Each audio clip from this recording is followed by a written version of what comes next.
Itinuring ni Pangulong Bongbong Marcos na importanteng hakbang para sa tinawag niyang political reconciliation ang muling pagkikita nila ni dating Vice President Leni Robredo kahapon.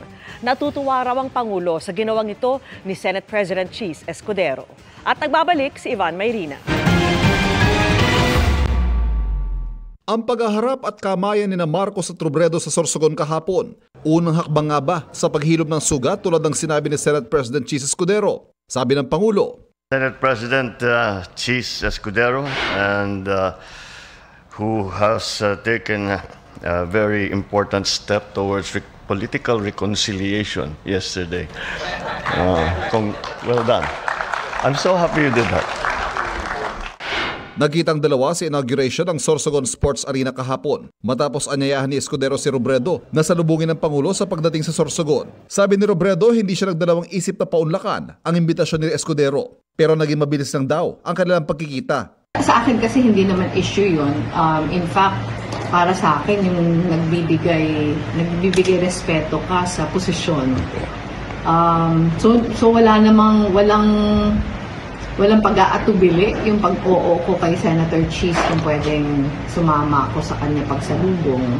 Ang tingin ko tama lang naman, lalo pa kasi bisita natin sa Bicol Region. Yun lang nga, ang problema lang hindi ako nakastay ng matagal kasi may hinahabol ako dito. Pero otherwise, okay lang naman sa akin. Matatandaan naging mainit ang tunggalian ng dalawa noong 2016 na maglaban sa pagka-vice-presidente kung saan nanalo si Robredo. Nagkaroon pa yan ng part 2 nang muling magtapat sa karera naman sa pagkapangulo noong 2022 kung saan si Marcos naman ang nagwagi. Una nang sinabi ng kampo ni Robredo kahapon na anumang healing o reconciliation, kailangan anyang nakatuntong sa hustisya at prinsipyo. Ang komento ng Pangulo tungkol sa pagkikita nila ni Robredo sinabi niya sa paglagda sa Academic Recovery and Accessible Learning o ARAL Law na layong lumikha ng programa ng mga hakbang para alalayang makahabol ang mga mag-aaral na napag-iiwanan sa kanilang grade level.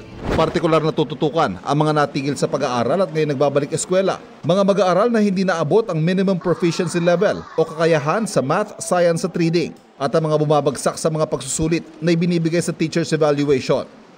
Bumisita rin ang Pangulo sa exhibit ng Manila Fame. Pinapurihan niya ang disenyong Pinoy na anyay mas maganda pa sa world class. Nangako siya ng suporta ng pamahalaan para maiparating ang disenyong Pinoy sa world market.